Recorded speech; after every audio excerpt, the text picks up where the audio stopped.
Hello and welcome to August's Create an Inkspire video. This is Amanda from Rise and Procrastinate, and today we are going to do a faux leather stamping technique. This is kind of an oldie but a goodie, so some of you veteran stampers may have heard or tried this technique. So I started by cutting some craft foam. This is just generic craft foam from my stash. I have a dark brown piece here, and I'm going to be using a very old Stampin' Up stamp as well from this is Papa's Pocket stamp set, and I have a pocket watch here.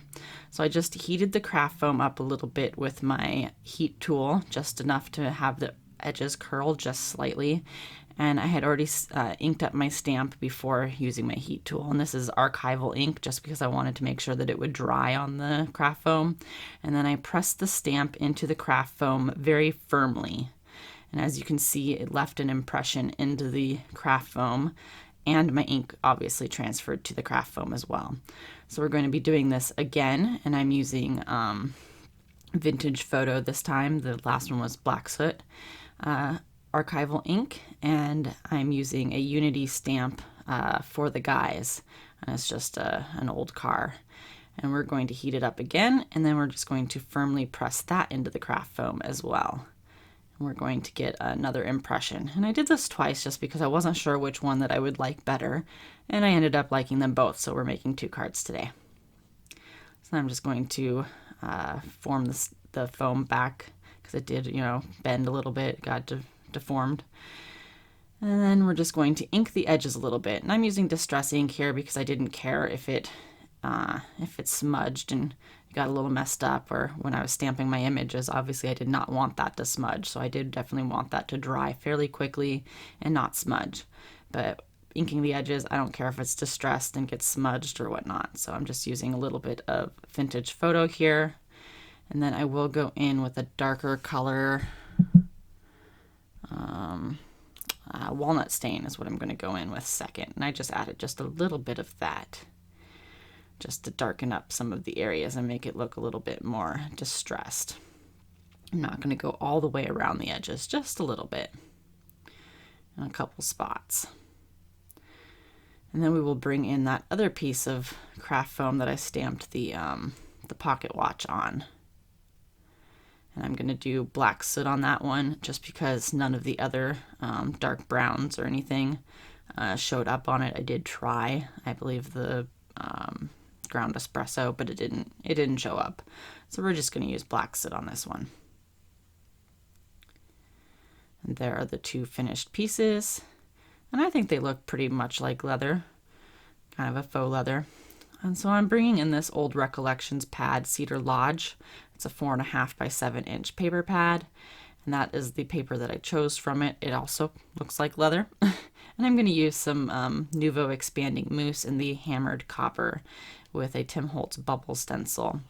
And we're just going to spread that on here through the stencil. You just want to kind of get even coverage, get it smooth, spread it through. You know the drill. And I'm just going to do that real quick with my palette knife. I'm just going to put it through. This always takes longer than I expect it to, even though I do have it sped up, but I don't want to speed it up too much. I did have pixie spray on the back of this. It was from my last use of the stencil. I didn't apply any more. But as you can see, my stencil is starting to separate from the paper as the paper starts to warp, and from the moisture in the mousse, but that's all right. And I didn't mask the edges. I probably should have. As you can see here, I'm trying to rub it off and I'm just smearing it everywhere.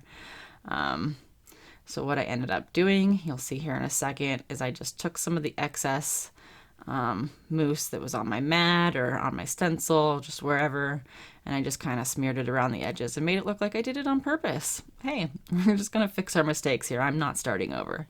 So now I have my second view camera here, and I'm just giving you an up-close view of how this expanding mousse expands when you heat it up. You can let it dry first, or you can heat it up when it's wet. It doesn't really matter.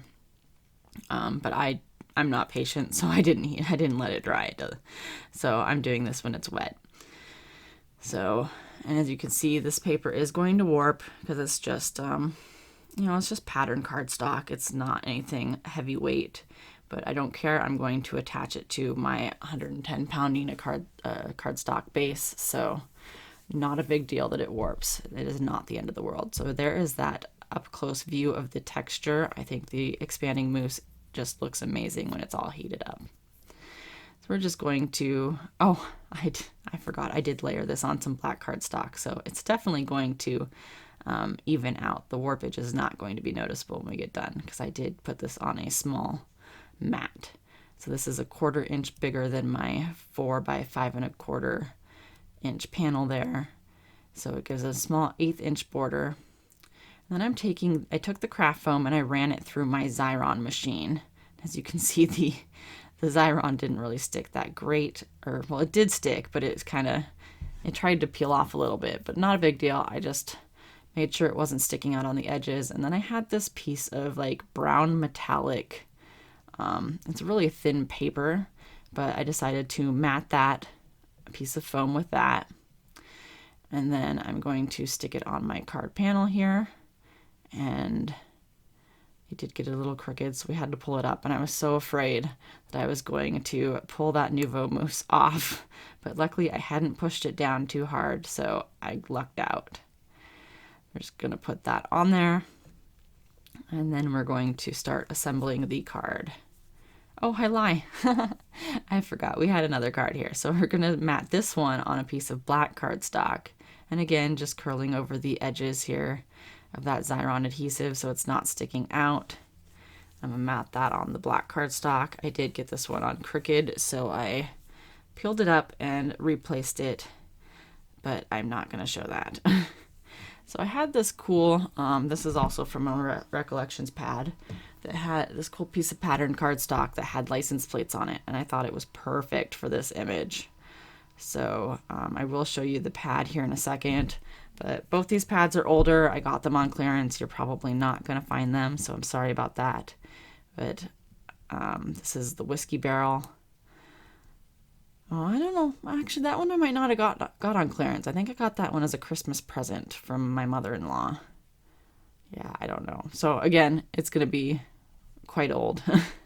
So, because if I got it for Christmas this past year, it's definitely over 6 months old. So anyway, I'm matting this one on black as well, just so I have a 1/8 inch border. I do like to do that. I think it kind of makes things stand out a little bit better. And I don't know, that craft foam must have slipped in my die, so that tan one is a little funky on that one edge, but I decided to use it anyway. So then I'm taking another of the images from the Papa's Pocket. It has a little like clock, and I stamped that on the corner of that one. And then I'm taking the For the Guys. It had, I believe this is a happy birthday sentiment. Oh no, it says You're a Classic, that's right. And stamped that with the car on the inside of that one. And then the For the Guys set also had a happy birthday sentiment. And I'm going to stamp that on some black cardstock and do that twice. We're going to heat emboss that with some Nuvo copper blush embossing powder. And I will stamp that out twice and cut that out with my MFT slanted sentiment strip dies, which if you've been here before, you know that those are like my favorite sentiment strip dies ever. They're actually the only ones I have, but they are my favorite, so I use them often. So, well, I lie, they're not the only ones I have. I do have some from Honeybee, but they're kind of small and don't fit a lot of my sentiments, but I plan on using them somehow.